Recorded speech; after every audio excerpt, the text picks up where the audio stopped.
Eesti kutsekoolidel seisavad ees turbulentsed ajad ning kutsereformi eel on hakatud haridusasutustes muutusi ellu viima. Täna tegi uue algusega Tallinna Kopli ametikool, millel on nüüd uus nimi, laiem suund ja värske kuvand.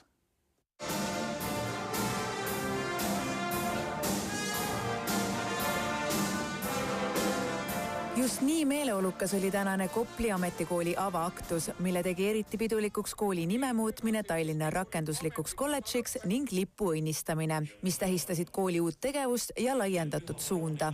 Tegu on kooli jaoks värske algusega. Tallinna rakenduslik kolledž lühendas oma nime targaks ehk tark. Ja seda sama tarkust ma soovin, aga paneks sinna ühe sõna veel juurde, südame tarkust.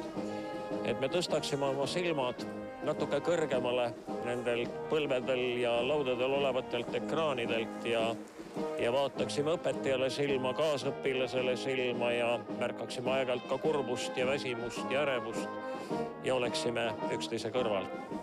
Tallinna rakenduslik kolledž pakub lisaks kutsevaliku õppele nii kutsekeskharidusõpet, kutseõpet kui mittestatsionaarset üldharidust, mis on paindlik gümnaasiumiõppe neile, kes soovivad jätkata oma haridusteed. Ma tulin õppima siia Õhtu gümnaasiumisse ehk siis mitte ratsionaalsesse õppekavasse. Ja ma valisin rakendusliku kolledži sellepärast, et kuna olen suundumus üle pikkade aastate Tallinnasse tagasi õppima, siis tundus see kõige parem valik siia tulla.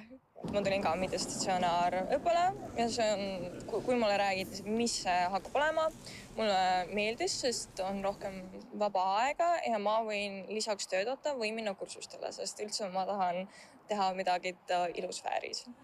Kutseõppes on aga kõige populaarsemad alad elektrikuala, kinnisvarahooldus ja kinnisvarajuht.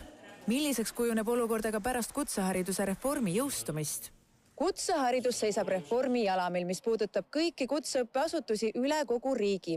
Kuidas muutuste tuules hakkama saadakse?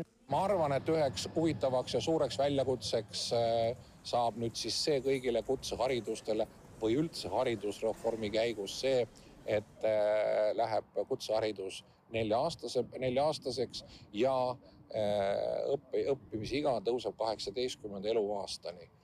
Et eks see paneb väga suured kohustused oma valitsustele, et mis saab nende õpilastega, kes pärast 9. ei ole osanud valikut teha.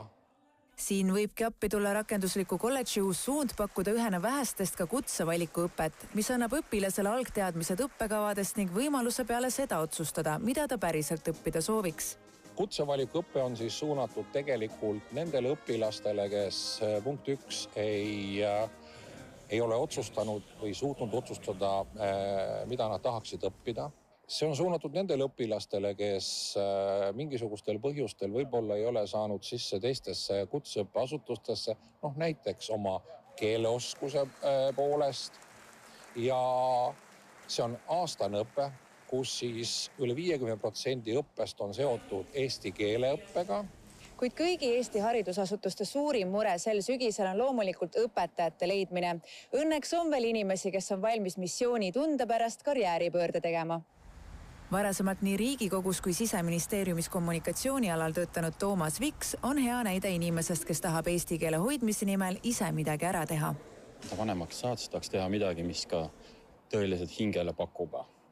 Ja kuna see kogu see eesti keel ja ma iseenesest nimetan ka praegult, ma olen nii eesti keele ja meeleõpetaja, sest minu jaoks on väga oluline noortele, kes vähe teevad eesti keelt, et just see motivatsioon, meelsus, et sealt peab hakkama see kõik pihta, et neil tekiks see sisemine ka mingisugune nihe. Täna alustas Tallinna rakenduslikus kolledžis 417 õpilast. Kool on aastaga kasvanud pea 3% võrra.